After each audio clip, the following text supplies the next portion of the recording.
ইংল্যান্ডের franchise cricket tournament the 100-এর ড্রাফটে নাম দিয়েছিলেন সাকিব আল হাসান, রিশাদ হোসেন সহ 29 জন বাংলাদেশি খেলোয়াড়। তবে গেল আসরের মতো এবারও ড্রাফট থেকে তাদের দলে নেয়নি কোনো ফ্র্যাঞ্চাইজি। শুধু সাকিব, রিশাদ বা নাহিদই নন।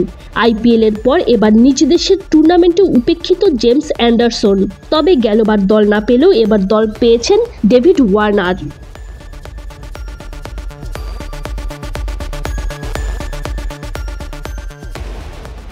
বুধবার অনুষ্ঠিত হয় দ্য 100-এর পঞ্চম আসরের জন্য ড্রাফট।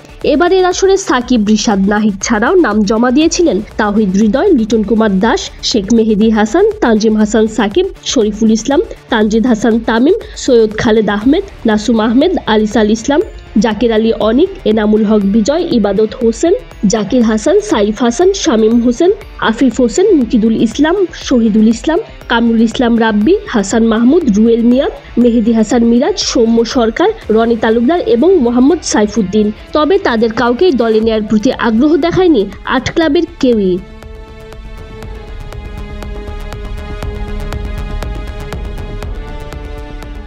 এবারের আসরে বাংলাদেশিদের মধ্যে সর্বোচ্চ ভিত্তিমূল্য ছিল সাকিব আল হাসানের 1,20,000 পাউন্ড। সাকিবের পরে দ্বিতীয় সর্বোচ্চ ভিত্তিমূল্য ছিল রিশাদ হোসেনের 65,000 পাউন্ড।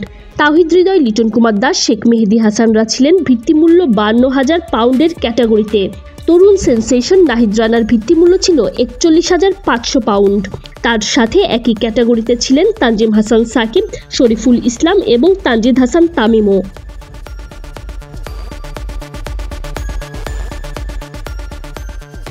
মোহাম্মদ সাইফুদ্দিন, জাকির আলী অনিক, ইবাদত হোসেন সহ বাকিরা ভিত্তিমূল্য নির্ধারণ না করেই নাম জমা দিয়েছিলেন।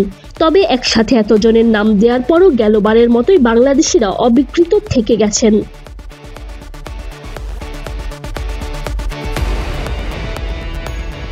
গত আসরেও সাকিব আল হাসান, তামিম ইকবাল সহ মোট 16 জন বাংলাদেশি এই টুর্নামেন্টের জন্য নাম লিখিয়েছিলেন।